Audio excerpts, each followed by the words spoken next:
The Gamasutra job board is the most diverse, active and established board of its kind for the video game industry. Here is just one of the many positions being advertised right now. Location: London, England, United Kingdom. Snapshot: we are looking for a technical level designer with a passion for behavioral and goal-oriented design to help us implement a range of challenges and tasks for our agents to solve. To succeed in this role, you will need to have a strong foundation in games design and enjoy working on a range of challenging problems within a results-focused mission-driven team. The team, DeepMind's mission is to solve intelligence, use it to make the world a better place.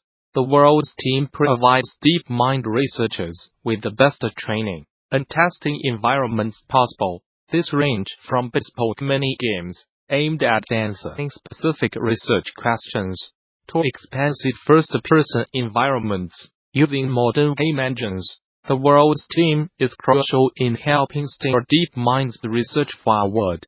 We design and implement our learning environments carefully, as it's likely we will live with them for many years to come. So when apply thoughtfulness to everything we do, we take robust design and implementation seriously to ensure the delivery of high-quality, repeatable research environments. You will join a close-knit team of talented individuals who openly share ideas with one another. Projects we have worked on include the AlphaGo, DMLab, and non-Atari, as well as contributions to countless publications. No machine learning experience is required for this role. DeepMind's AI systems are the best in the world. They have surprised the world by learning to play video games, mastering the ancient Chinese game of Go, and making inroads into solving protein folding. They are trained to perform visual processing tasks, exhibit cognitive abilities like memory and planning, and can learn to control physical bodies. Much of what you know is of huge value to us as we strive towards creating the challenges which will be used as training environments for increasingly general-purpose learning systems. But there will also be much you will need to learn about the process of learning itself. If this challenge intrigues you, then get in touch about the role. You will work with individuals in the world's team and research to develop new learning environments and iterate on existing ones. We design and implement our learning environments carefully, as it's likely we will live with them for many years to come. So when apply thoughtfulness to everything we do, we take robust design and implementation seriously to ensure the delivery of high-quality, repeatable research environments. You will join a close-knit team of talented individuals who openly share ideas with one another. About you: minimum qualifications. Preferred qualifications. To accompany your application, please submit a covering letter answering the following questions.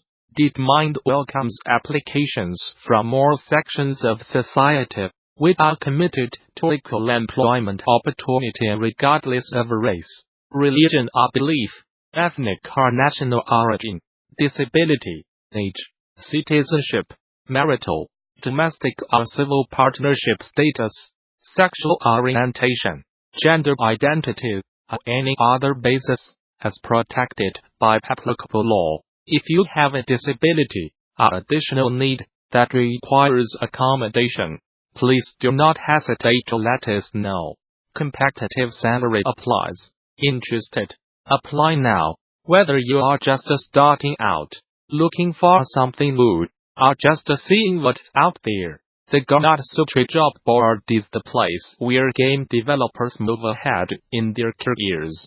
Gamasutra's job board is the most diverse, most active, and most established board of its kind in the video game industry, serving companies of all sizes, from indie to AAA. Looking for a new job?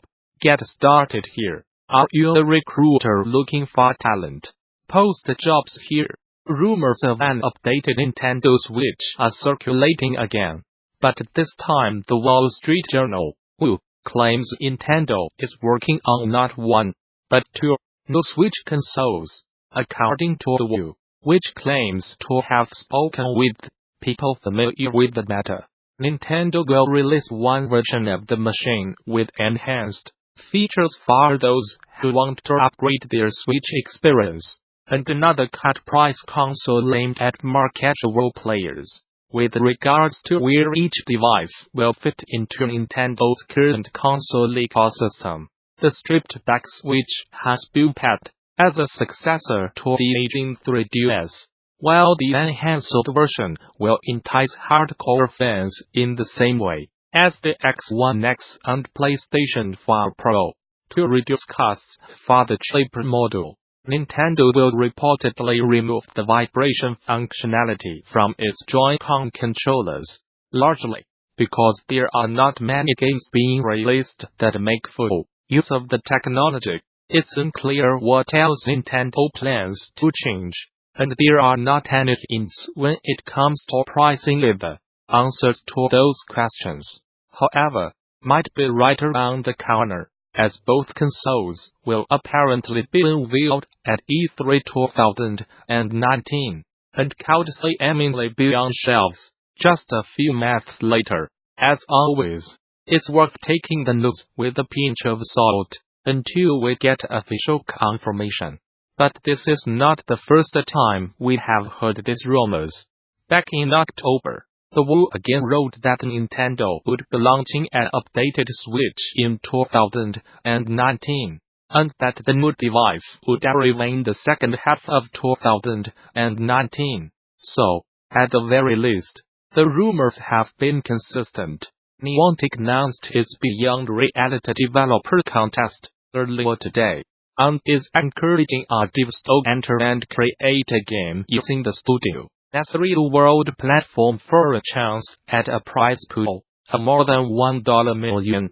This could be a good opportunity for developers interested in using a new tool to create projects, and the chance at earning a stipend and showing their work at a demo day hosted by Niantic.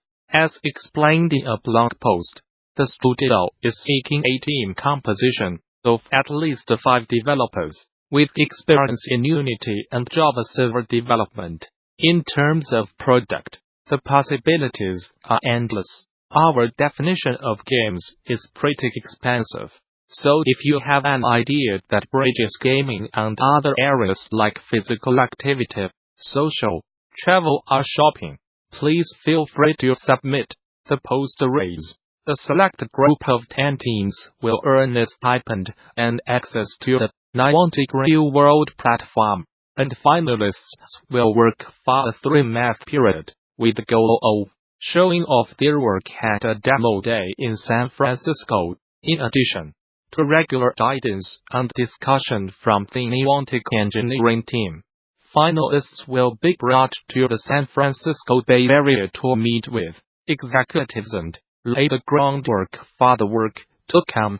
Interested developers are encouraged to apply through Niantic's contest site and field any further questions to email protected. This interview is part of our Road to the If series. You can find the rest by clicking here. Return of the Obra Dinn sets the player free on a dead ship heavy with mysteries, asking them to unravel a mass of snarl events and clues to reveal what happened to this lost crew.